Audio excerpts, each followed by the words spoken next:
Hi there everyone. I took Abyss Actors to a regional last weekend and finished 29th place. My final record was 4 wins, 2 losses and a draw. In the last round, if I'd have won, I would have actually topped as well, which would have been very funny in a tier 0 format with Tearalament Ishizu running rampant. So I thought I'd show the deck profile just because I did actually play very well into Tearalament, so I won 3 out of the 4 games that I played against Tier Shizu, and I also won the only game I played against Flunderies.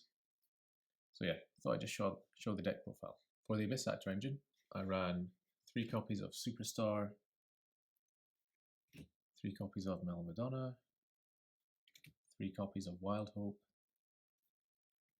3 copies of Curtain Raiser, the 1 copy of Sassy Rookie, 3 copies of Comic Relief, 3 copies of Extras, 2 Rise of the Abyss King, and 1 Abyss Tainment. I am maxing out on all of the good Abyss Actors here.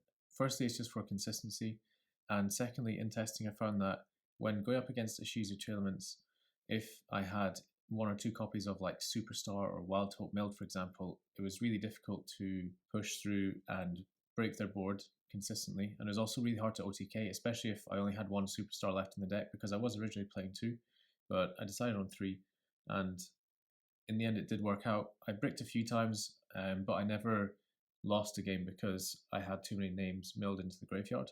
Sasaruki's just in there because he's really good in the grind game, and he did come up actually quite a bit, so I'm glad I played him. When it comes to the Abyss scripts, I got away with playing 3, but it wasn't always easy to play with. I would have liked to actually play Rise of the Abyss King at 3 instead of 2. There were a few times where I had OTK and I just couldn't do it because I didn't have that last copy of Rise of the Abyss King. I did end up actually winning those games, but further down the line I can see myself not winning those games. Also, even though Destruction is considered not good in this format, the only deck that it isn't good against is Ishizu Tearlaments. But even then, because I run other removal in the deck, Rise of Abyss King paired with something else actually does clear the board, so it is really nice, and it's good for outing things like Baguska or just into a Flunderies board, for example. The next engine I play is a small Bestial engine. I play 3 copies of Bestial Magnamut and 3 copies of Druisworm. These guys won me quite a few games against Tearlaments. I think you have to play them, and they work really well in Abyss Actors as well because your Link 1 Hyperdirector does go to the grave, so you almost always have something to summon them out. And even if you do not have something of your own, if you're playing in this meta, chances are you do have something in your opponent's grave. So against Flunderies, it's not terrible because they're often main decking Shifter. So if you can summon out a Bestial game 1 against their Shifter, it means you can just go straight to battle phase, bait out the trap, and then just do your normal summon and hopefully kind of take control of the game from there. They also help a lot with OTK. What I would change actually is play 1 Saronir. I'd still play the 6th, but I just add a 7th in the side deck because I found that oftentimes I'd open both Magnamut and Druisworm, which I know terrible, but I would only be able to summon out the Magnamut, and then I'd just have 2 Druisworms in hand, and I couldn't resolve them both in one turn. So it is a little bit cloggy, but it was overall okay. But I just think I could have optimized it a bit better by playing that 1 copy of Saronir. The next engine I was running was actually a Kaiju package. So I was playing 1 copy of Jizukiru, 1 copy of Dogaran, 2 copies of Godarla. I was playing 1 Gamma Seal, and I was lastly maxing out with 3 copies of Interrupted Kaiju Slumber. This engine really caught quite a few players off guard. It's so good going to the Tearalament board because you just get rid of the Rule Callus and you don't have to worry about it, and oftentimes that Rule Callus is the only Tearlaments monster that they end on, so it also turns off Soliak as well. Plus Interrupted Kaiju Slumber with any other Kaiju just clears an entire tier board. It clears an entire Sprite board, and if you open correctly, it can even clear an entire Flunder board or any other rogue deck. So it's really, really good for just clearing boards, but also if your opponent controls a Kaiju and you have an extra 1 in hand, you can summon that out, and that really helps either link climbing or just pushing for extra damage. And I played 3 Interrupted Kaiju Slumber because I wanted something to punish my opponent for milling my deck. So if Kaiju Slumber's in the grave, you can banish it from the grave and add a Kaiju from deck to hand. So a lot of tier players would see him on Pendulum and they just kind of skipped over it. They didn't even look at my grave most of the time. And then I just go, main phase okay? And they'd be like, sure. And then I just immediately shotgun the banish so I could get that Kaiju. I'd Kaiju that Rule Callus, and then that's 2 interrupts and a big body dealt with. I also wanted their kaijus that I run to have several reasons for being run. I wanted to get as much out of them as I could. So the reason I ran Jizukira was because he's a light. So if I'm playing against a deck that doesn't run a lot of light or darks, and I'm opening quite a few of my Bestials in game 1, I would summon out my Jizukira. So when he leaves the field, I'm starting off my Bestial engine, and I can just kind of keep it going after that. He's also 3,300 attack, which means he can beat over the Tearalament fusion monsters so long as they don't have the field spell set up. Dogron is kind of along the same lines as Jizukira, where he's a big body, but I would summon him out against decks like Branded Despia, where they play more Bestials than I do, so that I would try and cut off their Bestial count. And also, he's a fire, which means he pairs very well with Super Poly if I'm up against Sprite, because both Elf and Sprind are fire. So if I summon out Dogran over a Totally Awesome, I can then immediately Super Poly away their board. I don't have to worry about the Toad Negate, I don't have to worry about the Elf bringing it back, and I don't have to worry about the Smashers either. Gondorla is self-explanatory. He's a wind, and he goes over the Barrier statue. This actually won me game 3 against Flunderies.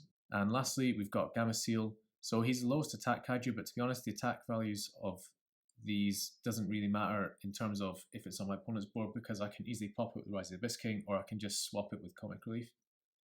But the main reason I decided on Gamma Seal was because he's an Aqua, and I often steal my opponent's Kaleido Heart when going against a Shizu Tearlaments, and because Gamma Seal is an Aqua, if my opponent mills my deck and he goes to grave, then I get to use Kaleido Heart's effect to shuffle one of their cards back into the deck.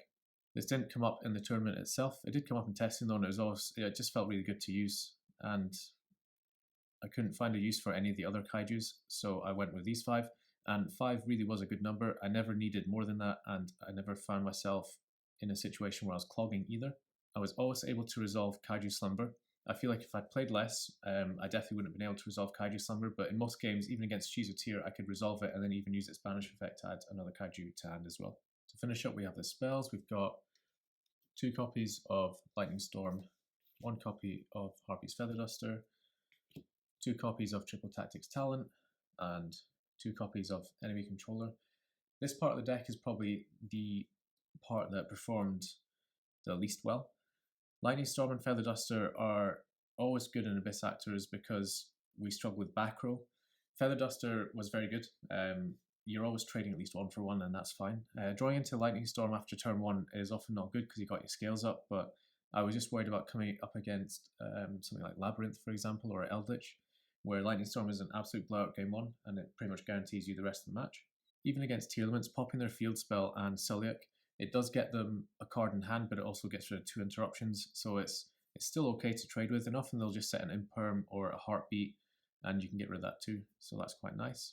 Talents was okay. I don't think it really had much of an impact, because playing against Tearlaments, I either stopped them building their board, or I broke it mostly with Kaijus, so I'd probably keep the Talents in, but I'd swap out the Lightning Storms, I think. And the Enemy Controller was in there because I found when testing that when going for OTK, if my opponent had just 1 Druisworm in hand, that would be enough to stop me OTKing and buy them another turn. And oftentimes, if you're against like Branded Despia or Tearlaments, that 1 turn is all they need to build up their board again. So the idea with Econ is if they summon it in defense mode and they don't have a lot of life points, you can just beat over it and kill them there and then. Or if you have attacked already and they summon out the Bestial, you can just tribute the monster you've attacked with already to take control of their Bestial, and then you've cleared the board for your other monsters to attack. The reason I like this is because Abyss Actors lock you into Abyss Actors, so oftentimes by the time you get to the battle phase, you can't summon anything out with, like say you had Super Poly for example, you would not be able to use it, but Econ you can always use it. However, it never really came up because I didn't see it that much, to be honest.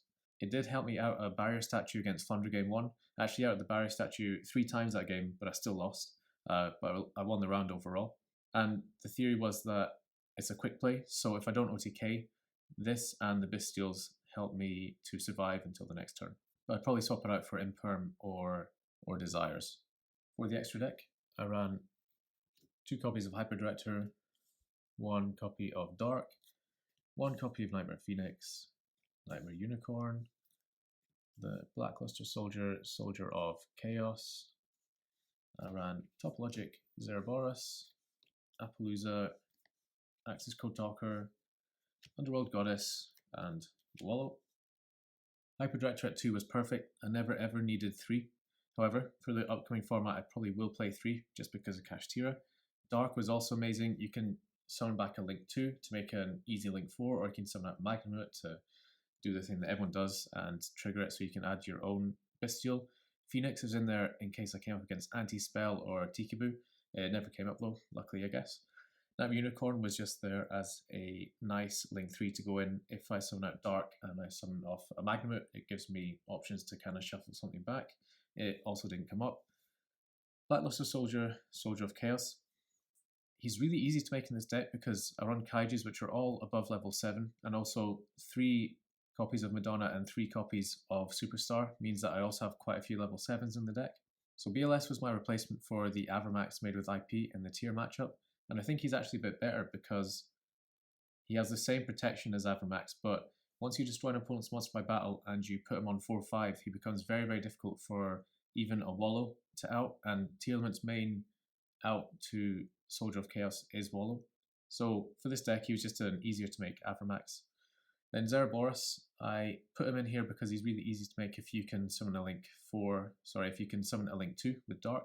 And the idea is if you summon Zeraboros and I've got Bestials in hand, I can just loop the Zeraboros and the Bestials over and over to really clear the board quite a lot.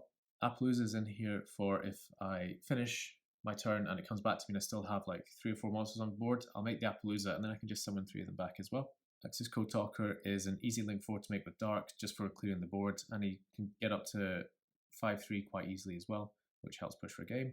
And Underworld is just there for dealing with towers. In the tournament it helped me out with Zeus, but I got killed the following turn anyway, so it didn't really matter, but it has proven useful in testing.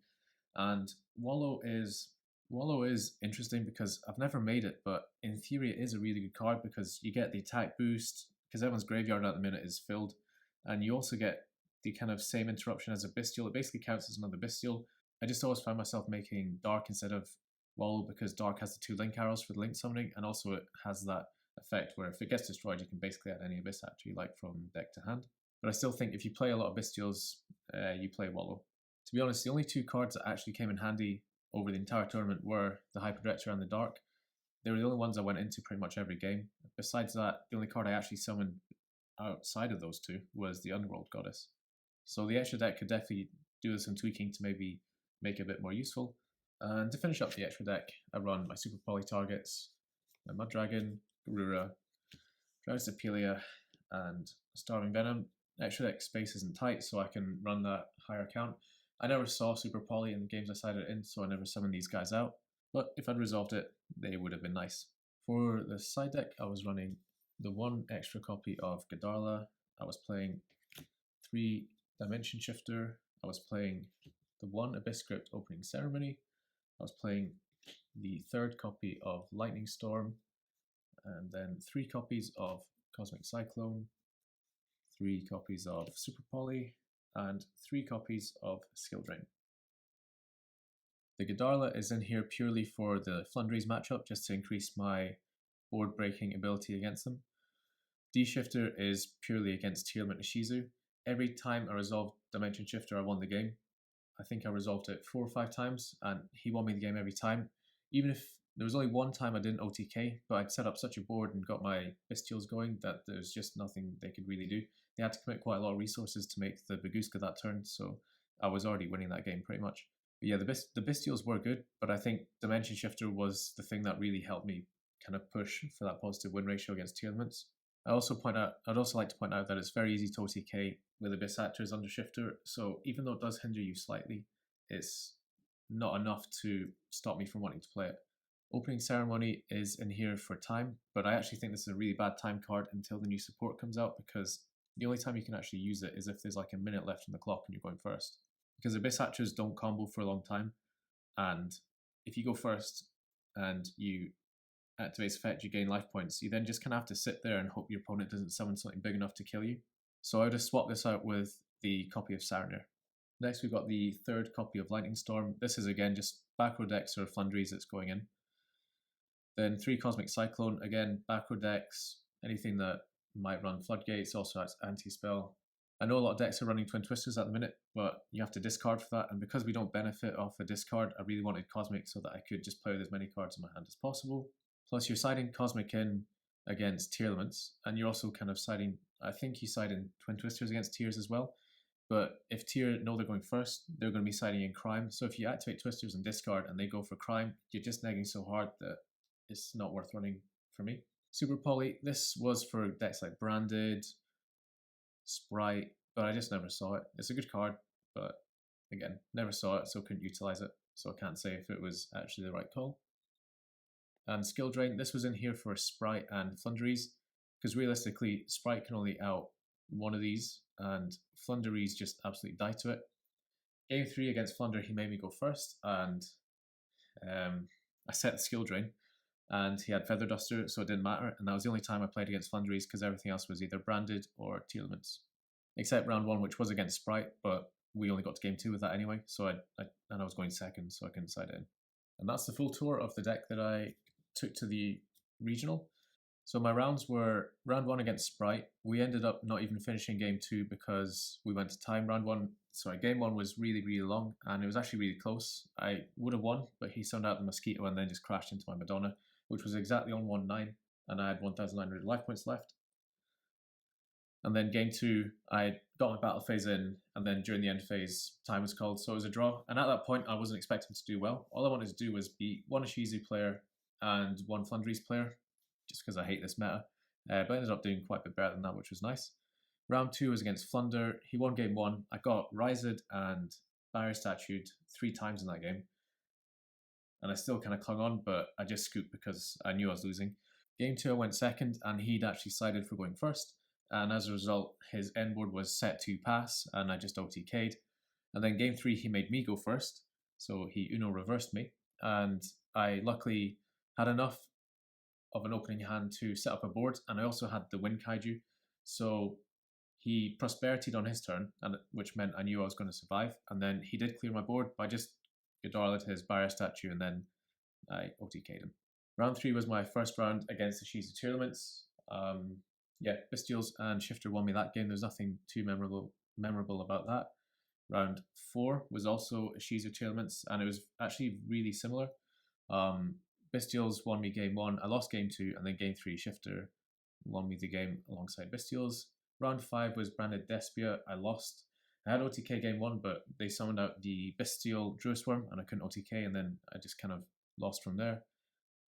Game 2 I won, and then game 3 it just went to time, and Despia have Masquerade for time, so I actually think I would have won that because I had the Kaiju Slumber in hand, so next turn I could have wiped the board and just OTK'd, but it is what it is.